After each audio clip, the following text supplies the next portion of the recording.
Hello, I'm Doug Muzzio. The CUNY TV Democratic primary election special that you are about to view is being brought to you as a public service by the City University of New York.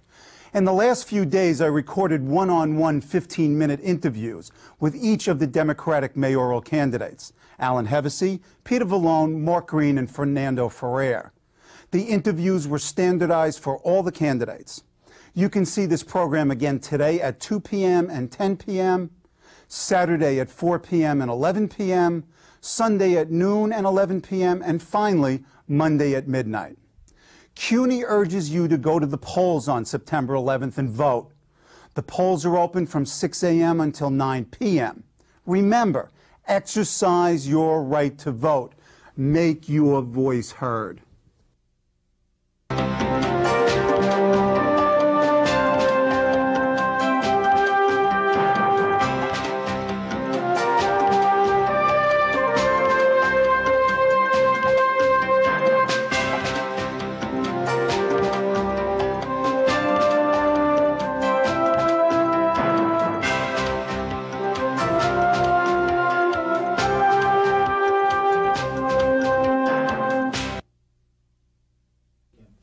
Mr. Hevesy, welcome to CUNY TV. Thank you very much.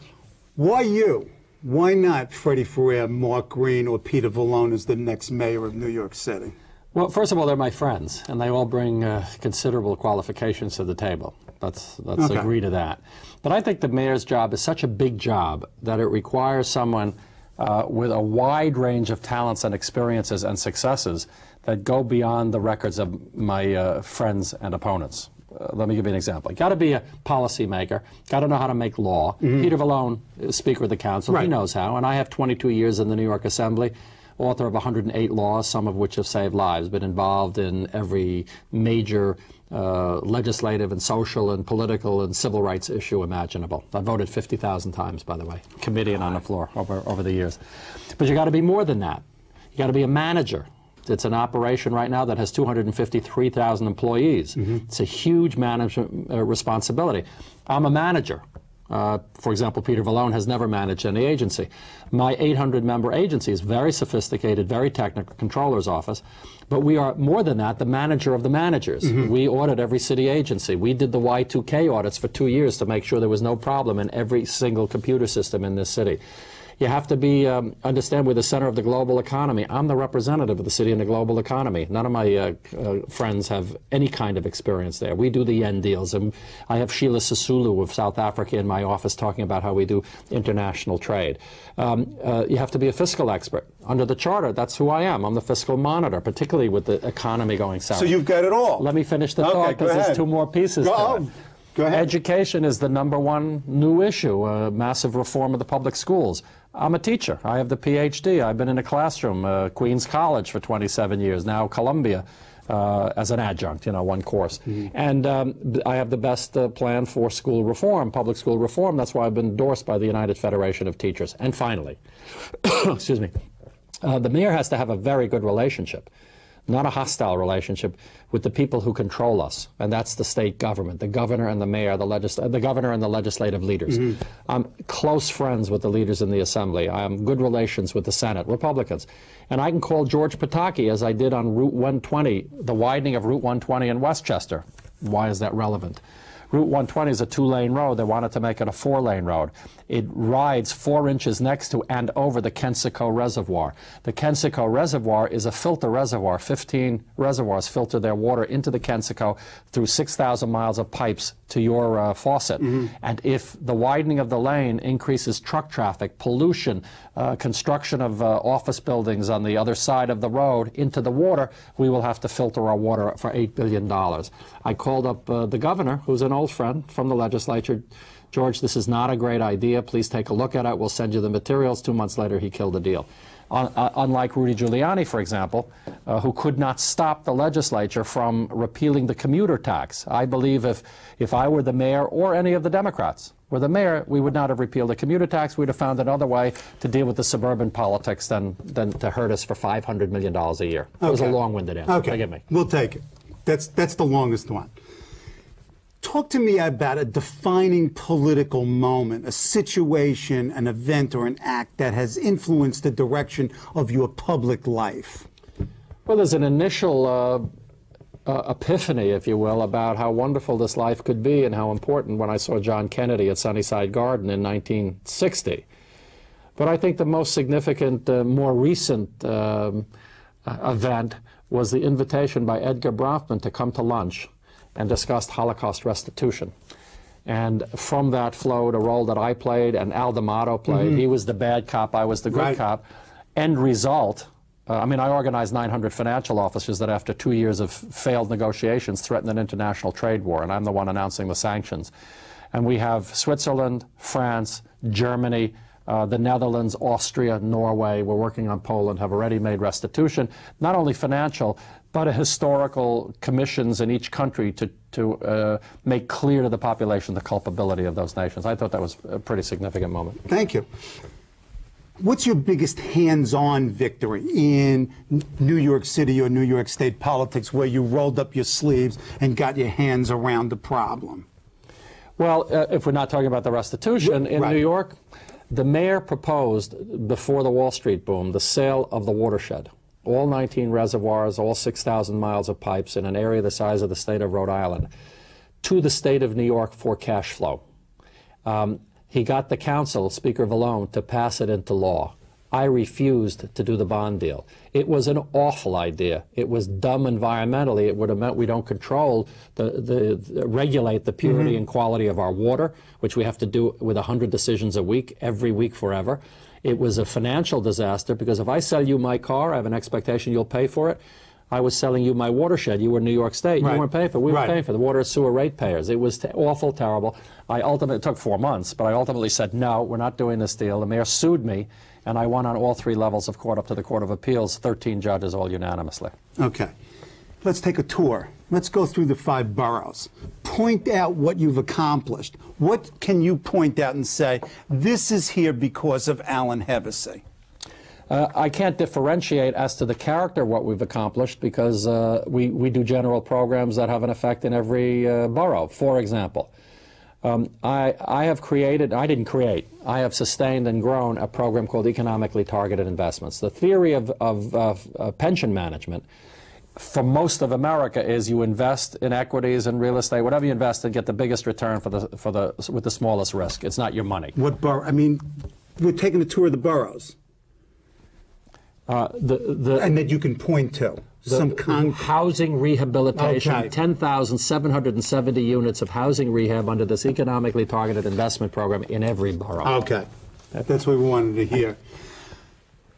This campaign, is there anything happen or has everything happened that you haven't expected? What has surprised you about this campaign? What, looking back, really almost shocks you?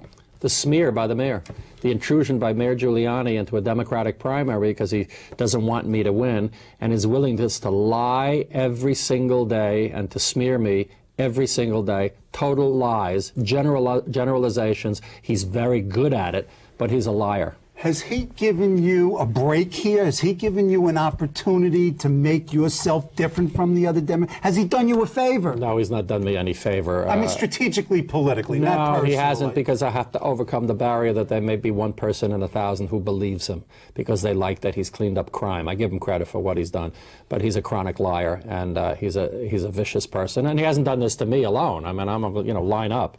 A lot of people have been victims. He's destroyed careers, and he'll say anything and do anything. He's a bad guy. Anything else that surprised you other than the reaction of the mayor, which to a certain extent wasn't that surprising? Yeah, no, on the other side of the coin, the fact that the campaign among the 4 Democrats has been as dignified and substantive and genteel as it has, that's sort of surprising. It's been remarkably civil. Yeah, well, there's a number of dynamics. One is there's no great issue that rips us apart. Right. There's no incumbent or anybody who's big because they're not the incumbent. You have 4 friends running. We agree on most issues. And there's a runoff. So you don't want to offend your friend whose support you might want when you get into the runoff. So you add that all up. But mostly it's good intentions on the part of the candidates. Everybody is tough. These guys are tough. No, They're no, willing to mix it up, but never cross a line. And I'm particularly gratified, if I may, because I don't think I'm obsessed by being attacked by the mayor, but that's the day's obsession. I understand. But the reality is they've, well, Mark Green less so, but the others have, Peter Vallone and Freddie Ferrer have been very gracious in support of my reputation and integrity. What's the story with endorsements? I mean, do they really matter? What do they matter? How so and how much? If you've got candidates who are not fully defined for the voters, we're new candidates. We may be been around a while, but we had low name recognition, and none of us are giants, and won't some be. Of you still have low name recognition. That's one of the surprising things. And we shouldn't be compared, for example, with Rudy Giuliani or with Mario Cuomo or the great names, because they were lesser well-known figures until they got elected. Sure. So you go out and you tell your story and you give your record, but it has to be validated. You have to, the voters get a validation. Okay. So when Mark Green goes to the African American community and says, David Dinkins is for me, okay. Okay. And now, the African American community is very much divided. Sure. So Freddie Ferrer does it with Al Sharpton and Charlie Rangel. Sure. I have 17 elected officials who are African American. Major Owens and Floyd Flake and Clarence Norman and a whole. So that validation counts. And when you add on to that, the New York Times or labor unions or so on, it makes a difference. But in addition to legitimation or validation, we've got to calculate this in some way in terms of votes. What endorsements turn out the votes? You mentioned the New York Times. To a certain extent, that's the last card out there. The rest of the cards have been played except for 1199 and the Times, and it looks like 1199 isn't going to play that card. I believe that's true. The Times is out there. The thought was initially that the Times wanted to give the endorsement to one Alan Hevesy, but one Alan Hevesy made a mistake, if you will, in terms of the Campaign Finance Board. And Alan Hevesy may disagree with that, but let's say he does. Did he ruin his opportunity for the Times? Did he blow it? Here's what's beautiful about the New York Times and the editorial board and their leadership is they're not going to react like this to an event until they have worked their way through it. And I think they're working their way through this. And they come to an understanding, let me tell you. Yeah, we had a conflict with the Campaign Finance Board, and my consultant got into a fight with a priest. Not a great idea. The next day I announced, and he said, we're going to sue. By the way, because there's one issue that separates us. Not all the spinning by my opponents about all the, they came down to one issue. The other methods we used for expending our money to save our money, all were validated by the Campaign Finance Board. The one issue is, could he be a volunteer? And under law, we believe we're right. They believe they're right. We could have fought it and gone to court, and I announced we're not going to do that. And the end result for the New York Times and everybody else is no fine, no penalty, no sanction, and return of or the restoration of all our matching funds. End of stories. You don't get the Times endorsement. Can you make the runoff? Yes, it's just harder, sure. Okay. Absolutely, why not? Okay. I mean, I've endorsed by 23 unions representing 450,000 people, this communication workers, the Public Employees Federation, the fire officers, the firefighters, the United Federation of Teachers. It's one of the biggest. You talked about big endorsements. That's a big endorsement. DC 37, 1199, the teachers are the biggest unions. DC 37 endorsed Peter Vallone, although half a percent below 50% endorse someone over neutral. 1199 has not endorsed anyone. They probably will stay out of it. Why are they staying out? Because they have too many friends among the candidates. And you wait for the runoff, or do they sit out of the runoff? Talk to them. Talk to them. Okay, I will. I'll probably be getting to the runoff. Who knows? And the UFT is almost unanimous for me. So those are big endorsements. Do they make a difference? Who gets out the vote? Where's your field operations? Can you win without a particular endorser? Sure. Is it easier with it? Yes. Obviously.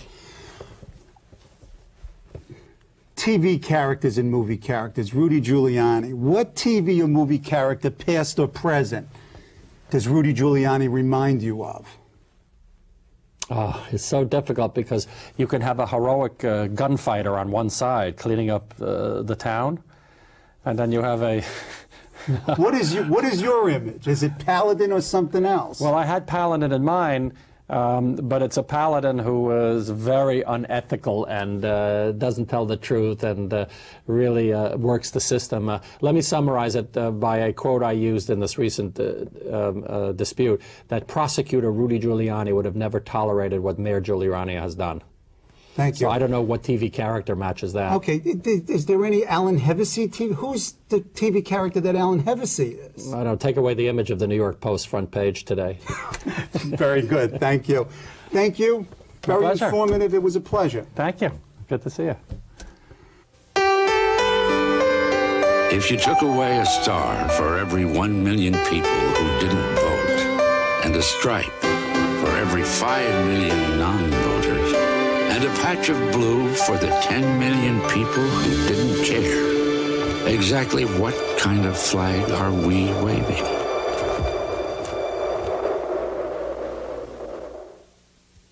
Mr. Vallone, welcome to CUNY TV. It's nice to be back. Why you as mayor? Why not Freddie Ferrer, Mark Green, or Alan Hevesy? What do you bring to the table? Well, they're all very nice guys, but, you know, this is a little bit different than any other election. Everybody in government, as you know them, are gone.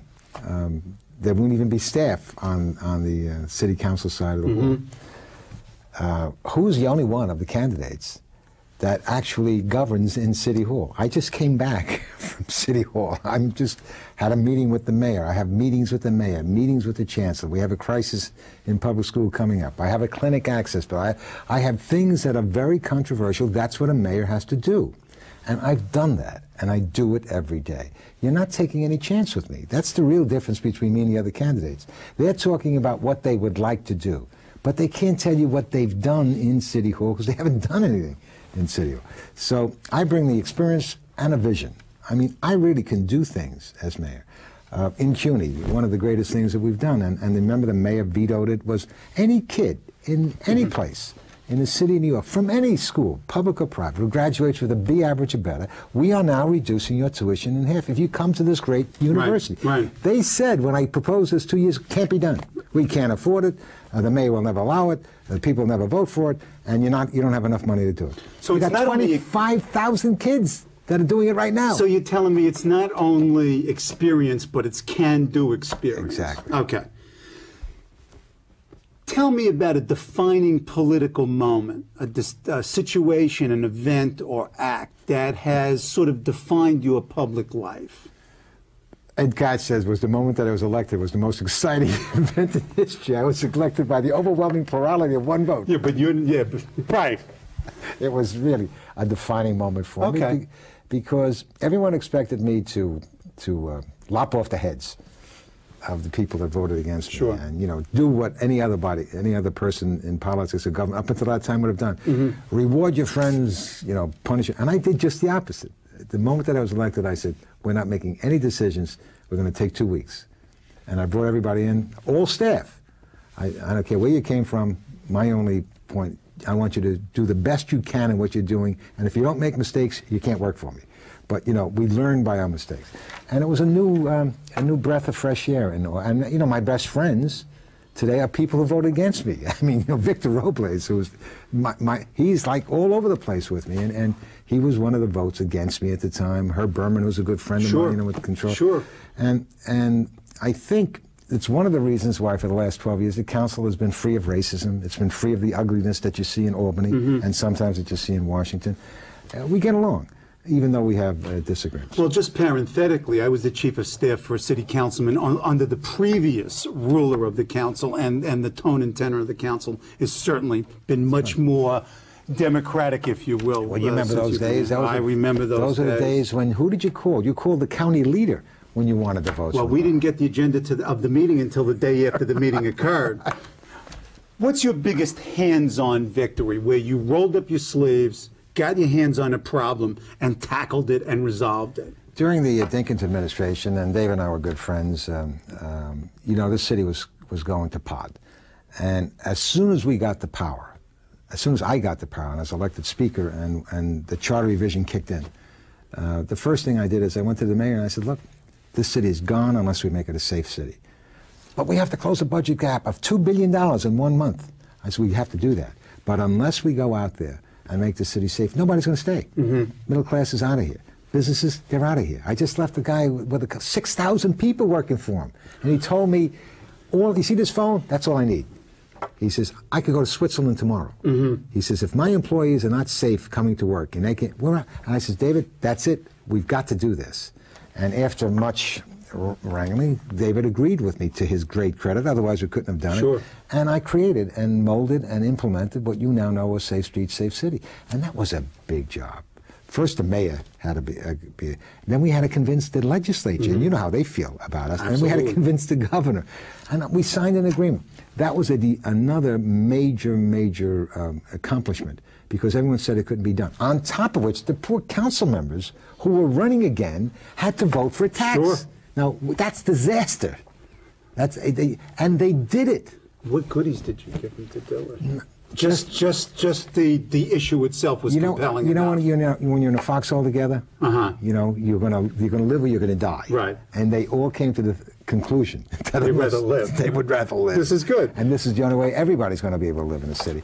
So that was a tremendous accomplishment. And using that experience, I know I can do the same for schools. I can do the same for affordable housing. You know, when you earmark a pot of money and you use it for no other purpose, and hands off, we can do that kind of business. And you know, public education, I won't be satisfied, really, until public education is excellent and free. Free. Right from the moment you enter it to the time that you graduate, because that's the way it was when you and I went to school. Right, exactly. And these kids today are graduating owing more money than it costs for us to buy a home, and that's an outrage. You put the kids through college. Yeah, you know, it's an outrage. Let's take an imaginary tour through the 5 boroughs. Point out landmarks that you can point to and say, Peter Vallone did this. If it weren't for Peter Vallone, this building or facility or program wouldn't be there. Just take us on a little tour. Well, in almost every area, you know, you see new precincts in the city. I believe in neighborhood precincts, I believe in neighborhood policing, and I believe in neighborhood cops. And every time I see a cop on the street, I smile. I'll put a lot more on when I become. When I just traveled through Williamsburg and Brooklyn and Bensonhurst, where you see new homes being constructed over the place, because you have Hasidic families that have 10 and 12 children. 10 and 12 children, which is, you know, the norm. So we had to change the zoning in order to make it possible for them to be. I feel very good about that, and I feel very good about that kind of construction. The parks, even though they're severely underfunded, you'll see new playgrounds and you'll see new parks. We put that in. The council put that in. When you see the Museum of Natural History, when you see the beautiful dome there, you know, well, that was a council initiative. That was a council initiative. Every single cultural institution in the city has received council monies to make them where they are today. Every library is open 6 days a week. When I pass a library, I feel ecstatic. We opened those libraries. Every time I see a computer in a school, you thank the city council member that you elected. We put those computers in the schools. That was a good tour. I love it. But there's a lot more. I just left the Senior Citizen Center. These seniors are choosing money for prescriptions over food. It's absurd that they have to pay so much money for prescription coverage. I can do that. I have a plan that will relieve that kind of horror that a senior citizen is afraid to buy medications because he or she can't afford them. And I can do that too. And I think it's that excitement of accomplishment plus what you could do in the future. You had to see these senior citizens I just left. You know, you love the senior citizens. I love them because I like to undo the fear that certain people put in them, that you're going to be dispossessed. Nobody's going to be dispossessed from a rent-protected apartment, but you got these advocate lunatics running around that, you know, that people are going to throw you out. Then nobody's going to throw them out. So why are you scaring the life out of them? So I think it's a good soothing relationship. They trust me, and I promise them I'm not going to let anything happen to them. Let's talk about endorsements. You've had a string of them, good string of them. Post, News, Cranes, nice string. Do they matter? And if so, how so, and how much? Well, individually, like I enjoy Ed Koch's endorsement, and he's a great guy. He was a mayor, so he knows how I operate in the city council. But the newspaper endorsements are far different because that's a consensus they had to reach among the editorial board. And all of them said the same thing, and I really love that. They're talking about integrity, talking about honor, they're talking about compassion, they're talking about trustworthiness. Whether you agree with me or not, there isn't anyone that can say I ever broke my word. And whether you agree with me or not, there isn't anyone that can say that I've ever closed the door to them. What do the endorsements get you? I mean, you're in a campaign, and campaigns result in votes, and the bottom line is votes. What does it get you? Does it get you votes? Yeah, absolutely, because people who are not that familiar with government rely on people who have credibility. And an editorial page does have credibility with voters. Okay, so it gives you some legitimacy. Yeah, it gives me legitimacy. And you know how close the presidential election was, right? So people are now saying, hey, my vote counts. Well, I think this is even going to be closer. You know? So people now know my vote will make a difference.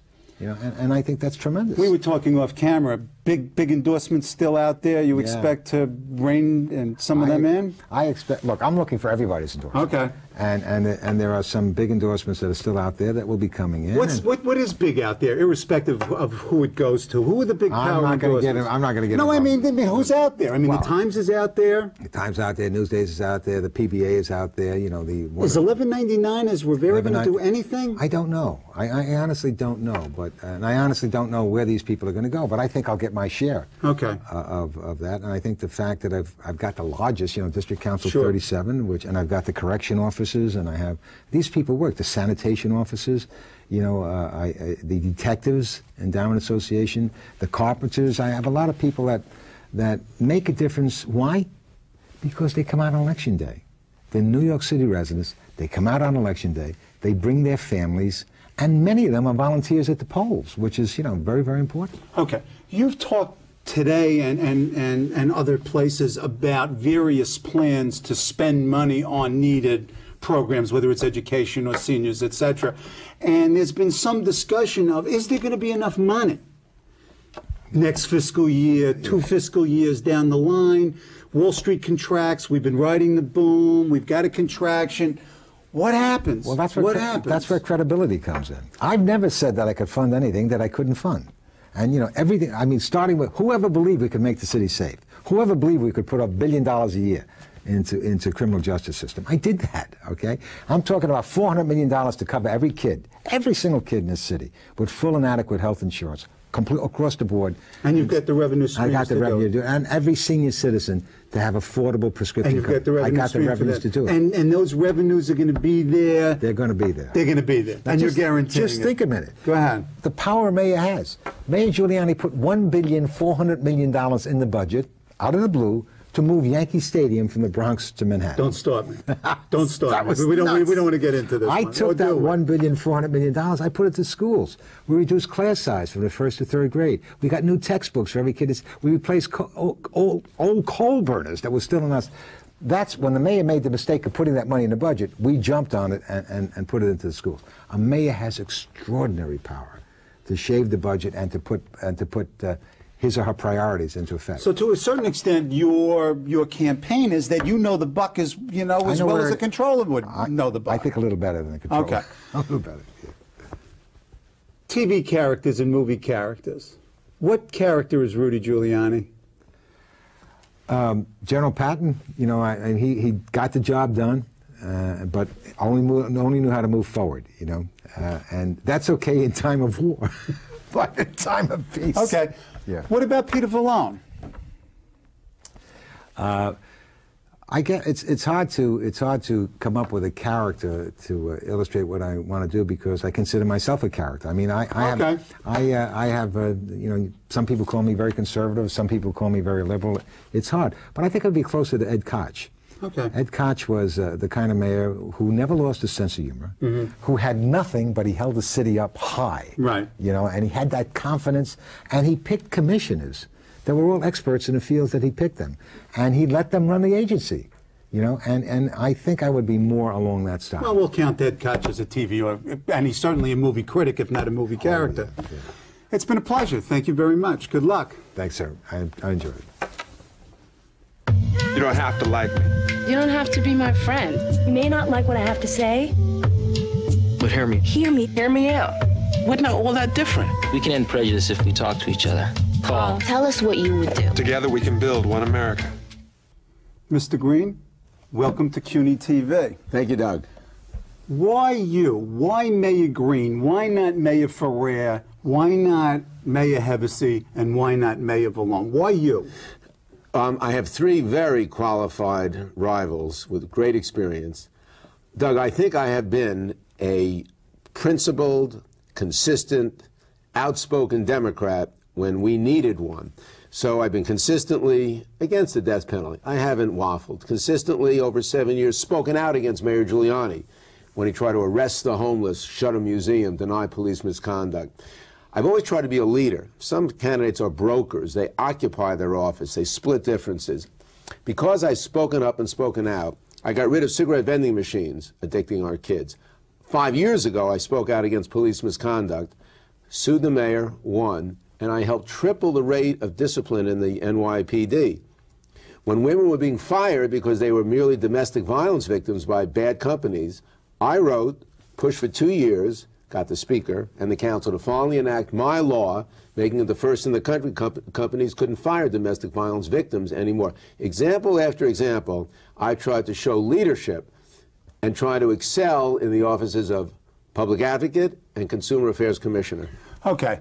Broker, Peter Vallone, and in terms of your response, flip-flop, Freddie Ferrer, and leadership, Alan Hevesy? Doug, you are entitled to your brilliant commentary, for which you don't get paid enough. Thank you. Thank you. You asked about me. Okay. And I said, why not them? Okay. And I have been outspoken and consistent, and I think Democrats have watched me over 11 years, not merely occupy an office, but be an aggressive, outspoken leader as consumer commissioner and public advocate. I've gotten so much done in offices that were small in size and authority.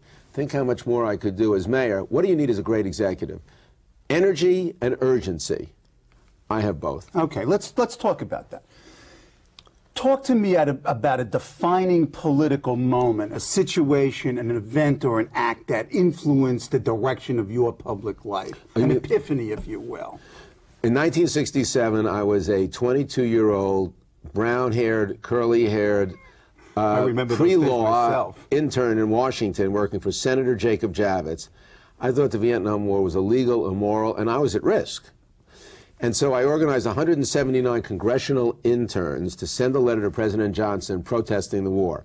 As a result, the House of Representatives ended, not the war, but the intern program. They abolished it for 3 years. And it was the first public act that I had done that President Johnson canceled his meeting to interns that summer. I'm just a kid out of Cornell going to Harvard Law School. I went... Troublemaker back then. I said, even then, I was the kind of activist that I have become now with a little better suits and a little more pay. That helped create what I was. I then became a public interest lawyer for 10 years, suing the Nixon administration, lobbying Congress on consumer and environmental issues. I think I've been a consistent, reform, outspoken Democrat, socially liberal on issues like choice, integration, gay rights.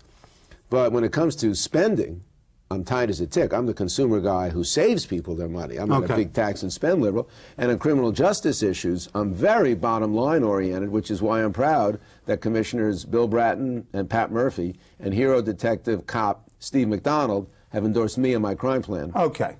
In addition to the example you just gave, give us your biggest hands-on victory as a New York City political personality and figure. Where you rolled up your sleeves, got your hands dirty, and got something done. I'll give you two examples, again showing leadership and results. When other Democrats were mute and scared about Mayor Giuliani, when he was usually popular in the mid-'90s, especially on crime reduction, and he gets his share of credit on crime reduction, I thought there was a level of racial profiling and harassment of communities of color. And so I sued the mayor to get the files of abusive, unpunished cops. He denounced me. Other Democrats were watching like spectators. Some were running for mayor. For over 2 years, I pursued the case. I won the case. I forced a disclosure documenting an NYPD that was great at crime reduction, but was protecting rather than punishing those few officers who tainted the reputation and heroism of the rest. And I helped triple the rate of discipline along with, working with, the state attorney general, the federal attorney general. Second, Mayor Giuliani didn't like me because I spoke up. I don't mean just in an election year, but over the years when it counted.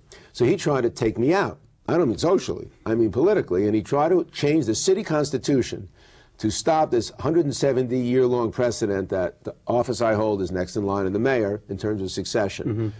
Others said, you can't win this, he's the mayor. I organized a labor, business, civic, Democratic coalition to stop him. We won at the polls. I beat Mayor Giuliani 76% to 24%. It's a terrible business. It prompts self-touting. But for my efforts on both those, we wouldn't have exposed the level of police misconduct we had, and we wouldn't have defeated Mayor Giuliani's charter proposals. Okay, let's take a quick tour of the 5 boroughs and point out to me either programs or buildings or whatever that you can point to and say Mark Green had an effect. If it weren't for Mark Green and what he's done, this wouldn't be there. Now, when you're a city planner or a borough president, you could say, I got money for this building. I'm a citywide official. Right. What I can do is, you can go to any movie theater, and 10 years ago, they were selling cigarettes and 13-year-olds were getting addicted for life because of this habit. I got rid of, it's not that I had a building, it's that I took something out of a building. Fair enough. Second, people who now run for office all over the city. In the old days, the richer you were, the bigger your old boys network, the more likely you'd win. Today, there are hundreds of people running on a level playing field because 4 years ago, I pushed and got Speaker Peter Vallone, my friend, to sponsor my bill to reduce the top contribution you could make, have more matching funds, so average people could run for office. The 4-to-1 public match in the campaign finance reform law was my idea. I'm glad to give Peter Vallone the credit because as the Speaker, he's the traffic cop getting credit for the cars that drive by. So when we're taking this tour, you're looking at the candidates who are out there competing for city council and others and saying, I helped do that. I opened up not a building, but a government. Okay. And for 30 years, from my book, Who Runs Congress, exposing how money controls Congress, to my proposal and enactment of the Vallone-Green campaign finance law, I've changed the face of government in the city, which can change the face of the city. That's fine.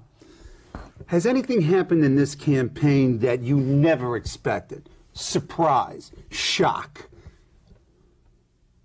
Not really. My wife will tell you that a year ago I visualized a campaign where I thought I was starting out in a very strong position. Not because I have a famous last name, I don't. Or a lot of more money than anybody else, I don't.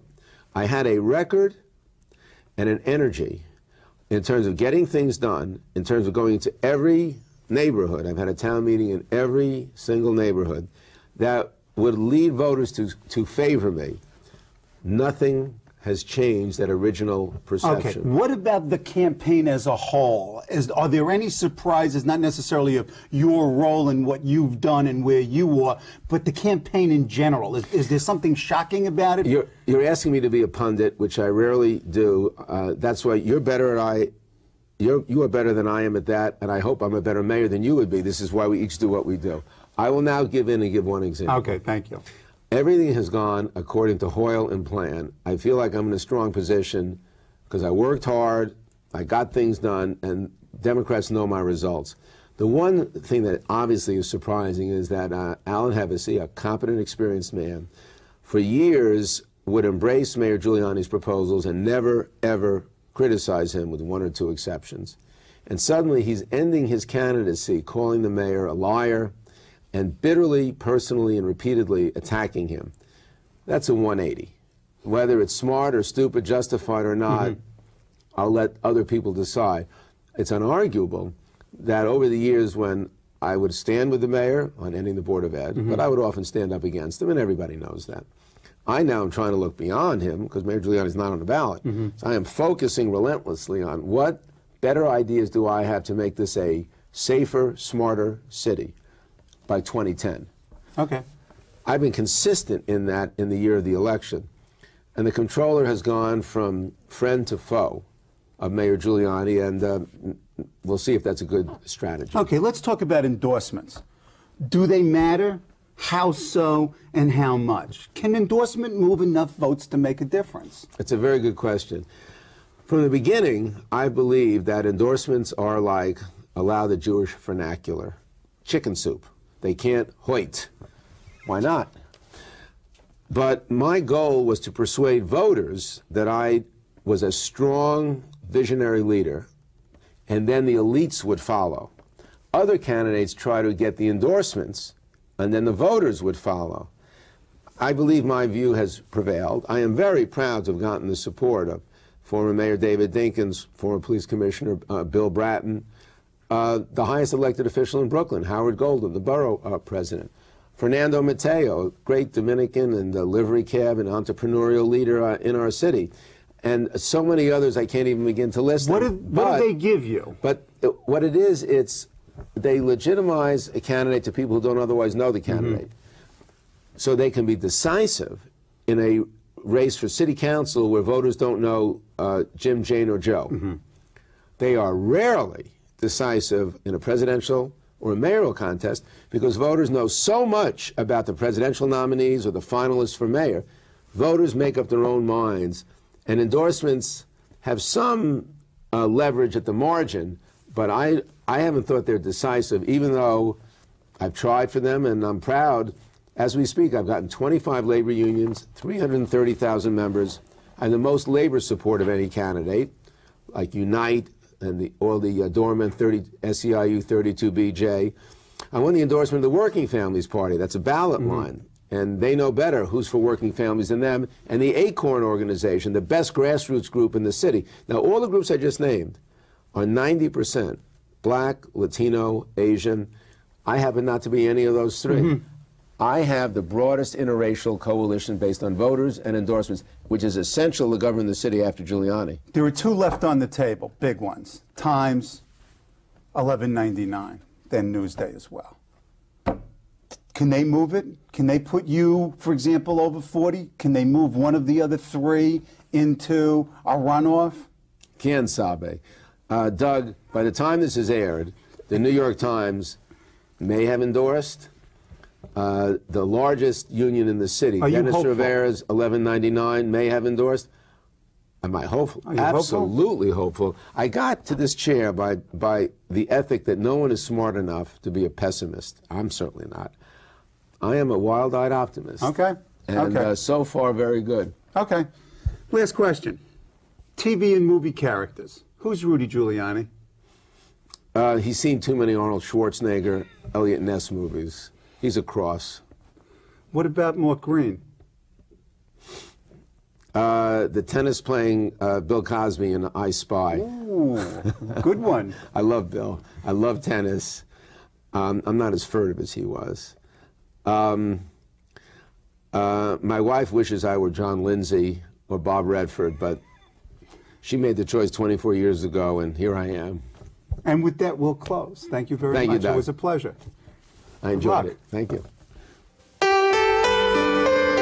If you took away a star for every 1 million people who didn't vote, and a stripe for every 5 million non-voters, and a patch of blue for the 10 million people who didn't care, exactly what kind of flag are we waving?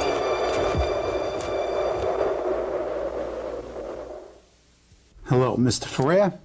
Welcome to CUNY TV. Professor Muzzio, glad to be with you. Why you? Why Mayor Ferrer and not Mayor Mark Green, Mayor Alan Hevesy, or Mayor Peter Vallone? Well, it's not only the issues that we bring to this campaign. Look, I'm talking about bold initiatives in affordable housing, improving teaching and learning, after-school programs, access to health care, and improving the relationship between police and community with aggressive community policing, with proactive community policing, accountability that is clear and credible and transparent, and a legislated end to racial profiling. But beyond that, when I talk about these issues, affordable housing that's decent, look, I lived in a 5-story walk-up that didn't have heat and hot water in the wintertime. I know what that's about. Were it not for the power of a great education, you'd be interviewing somebody else right now, not me. An after-school program, the PAL on Kelly Street, 2 blocks away from my house, helped me survive the tough street I was brought up on. So I take these issues personally as well. So the why not is they haven't walked the walk and lived the life, and you have. Well, it's up to and including participating in an act of civil disobedience and submitting myself to voluntary arrest in the Diallo protest, because I believed that the management of the police department needed positive reform. It turns out I was the only high-ranking city official to have done so. But I believed it then. I believe it today. Okay. Tell us about a defining political moment, a situation, an event, or an act that's affected the direction of your public life. My first weekend as borough president, I took my then young daughter to see where her daddy played stickball on Fox Street between Prospect Avenue and Avenue St. John. And I was telling her about the 5- and 6-story walk-up buildings, the delicatessen, the candy store, the grocery store I worked in when I was 12, the corner I shined shoes on. And all she could see was grass growing as high as my hip from Fox Street, Beck Street, Kelly Street. I remember. That was gone. That told me not only that I had to rebuild the Bronx, but also who I was rebuilding it for those kids. For them to have a childhood maybe a little easier than I had, but in a decent place where there was a decent park, where there's a good school, where there was some hope and opportunity. That's what made all the difference for me. That really did make all the difference in my public service. That visit with my daughter to just put everything into clear focus. Okay, let's continue along that vein. What's your biggest hands-on victory where you rolled up your sleeves, got your hands dirty, and got something done? You did it. Well, I don't think I did anything unilaterally or individually. Okay. I mean, I'm a team player. Okay. I like to involve communities, involve people on the ground. But I think the biggest thing where I and so many others rolled up their sleeves was building affordable housing in the Bronx, taking a desolate urban landscape, taking those pictures of window shades and flower pots and shutters out of the window openings, tearing them down, putting up real windows, real window shades, real flower pots, and above all, real families living on the inside. So much so that in 14 years, we've created nearly 67,000 homes and apartments for people who, low and moderate income, who are now living more decent, better lives with themselves and their families. Okay. Let's take a tour of the 5 boroughs. I know you can take me on a tour of the Bronx and point out that this is here because of Freddie Ferrer. Take us on a tour of other boroughs. What is there, either physical structures or programs, that might not be there if not for the involvement of Freddie Ferrer? Just point out some of the landmarks, if you will. Well, on City Island, it's a great restaurant community and seafaring maritime community at the northern and eastern tip of the Bronx, connected to the Bronx mainland by a bridge. So you're not counting that as the Bronx? Okay, it is the Bronx. Go ahead. But they used to have this closet-sized library that was the most overutilized in the city. I got together with the local councilman at the time, Mike DeMarco, put the money together and built them a library that serves their kids well as after-school programs over there, and Little League programs, because those kids on City Island, they get into trouble too. And that's the problem. You got to give them after school and weekend alternatives. Or the Kingsbridge Little League, they needed not only replacement field, but they needed lights to be able to play in the evening. Why play in the evening, you might ask? I want to keep these kids off the street. I understand. Or the PAL. Now, I played in the Lynch PAL Center on Kelly Street, but that was falling apart even when I was a kid. Well, we got together with PAL and I paid half, $4 million, to build a new building for the PAL, an even better building, a bigger building on Longwood Avenue. So another generation of kids will have the same or better chance I did to stay off the streets. Okay. Let's look at the campaign. Anything happen that really surprised you or shocked you? I mean, you're an experienced campaigner. You've run borough-wide campaigns and you've run council campaigns. Anything out of the ordinary here shocked Freddie Ferrer? I think it's fair to say nothing in this campaign has gone the way it was anticipated. Oh, okay. I mean, absolutely nothing. But that's part of the adventure of running in New York. I mean, What's the biggest thing you didn't expect? Biggest thing I didn't expect. Those terrible charges about bribery in the papers. I mean, I've known Alan Hevesy a long time. Look, we'll disagree on issues. But, I mean, come on, to do that, to smear a guy's hard-earned reputation. You know, when you're in public service, the only thing you own free and clear is your good name. Sure. I just think that's repellent.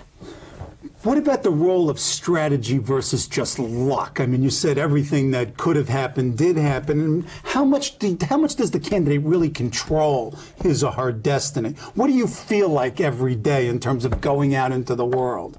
If the old saying, I'd rather be lucky than smart, is true, and I think to a large extent it is, okay, then I'd rather be lucky. But look, if my strategy is simple, and that is trying to touch as many New Yorkers as possible, tell them the things I believe in. Now, when I decided to announce formally my campaign for mayor, I did it on the street where I played stickball, across from where I lived in 588 Fox Street. I wanted New Yorkers to know who I was, what I believed in, and how I came by those beliefs. And if the strategy is as simple as letting people know who you are, what you believe in, the problems you see looming over the city, and the solutions you propose, well then, let the better agenda for the city's future win. Okay. Let's talk about endorsements. It seems like all the biggies are in. The only one, we're talking about we were at the Tuesday before the election. The only trump card out there, I guess, is 1199, and it doesn't seem like they're going to do anything. Well, look, I just picked up the endorsement a little while ago of the Transport Workers Union, Mike Quill and Roger Toussaint's union. So I'm really proud of that. And look, there's an awful lot of time for people to weigh in. The last week is really the 9th inning of this bowl game. So let's see what happens. Do they matter? Do endorsements matter? How much do they matter, and why? Why do you want all these endorsements? What do they give you? Well, look, endorsements are important. They let other people know what people think of you, and the extent to which people associate with an institution or an individual. That helps. It really does. But at the end of the day, what's going to really make a difference is what you believe. And it all comes down to this. When a voter walks into the booth, pulls the curtain closed, they've got to come to grips with their vision of the future of this city, who they believe is best equipped to carry that vision forward. So endorsements are terrific. Polls I take in stride. Everything else. But my strategy is very simple, to work as hard as I can to bring my message of hope and opportunity to every voter I can. Let's talk about Al Sharpton, since everybody else is talking about him. Why should you be different? Why should I be different? The parade yesterday, the Caribbean parade, he's popular. Can he deliver votes? What is Al Sharpton in particular bring to Freddie Ferrer? Reverend Al Sharpton speaks for a great many New Yorkers who have been dispossessed, especially in the last 8 years. But even more than that, when he endorsed me, he associated himself completely with my message of affordable housing, improvements in teaching and learning, not blowing up the Board of Education, that silly stuff that won't improve a child's reading or math scores by even 1 percentage point. After-school programs to keep our kids out of harm's way and give them a better education. Accessible, regular health care for people. Not only the 25% of New Yorkers who don't have health insurance, but those New Yorkers who are one pink slip away from losing their own health insurance. And Al Sharpton, and I was one of those who participated with him, helped to reshape the debate on policing in this city so that we will have a police department that inspires the trust and confidence and support and respect of every New Yorker when we legislate, instead of talk about ending racial profiling, legislate an end to it. Have clear and credible police accountability, and have community policing initiatives so that every neighborhood knows their cop and every cop knows their neighborhood.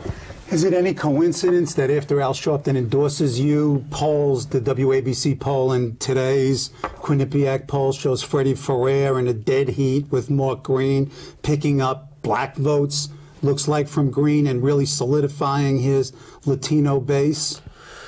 Well, Doug, look, I take every poll in stride, as I told you. I take the good ones in stride, I take the bad ones in stride. But you had a couple of good ones. Well, it's always better to have a couple of good ones than a couple of bad ones. But I take them all in stride because what matters to me most is how people are responding to my message. And I have the support of Reverend Al Sharpton and former Senator Daniel Patrick Moynihan, Congressman Charlie Rangel, and former Congresswoman Geraldine Ferraro, Congresswoman Nydia Velasquez and Congressman Jose Serrano and Assemblyman Ivan Lafayette and Assemblywoman Kathy Nolan. Those mean something to me. Okay, let me ask a question that's been bugging me personally.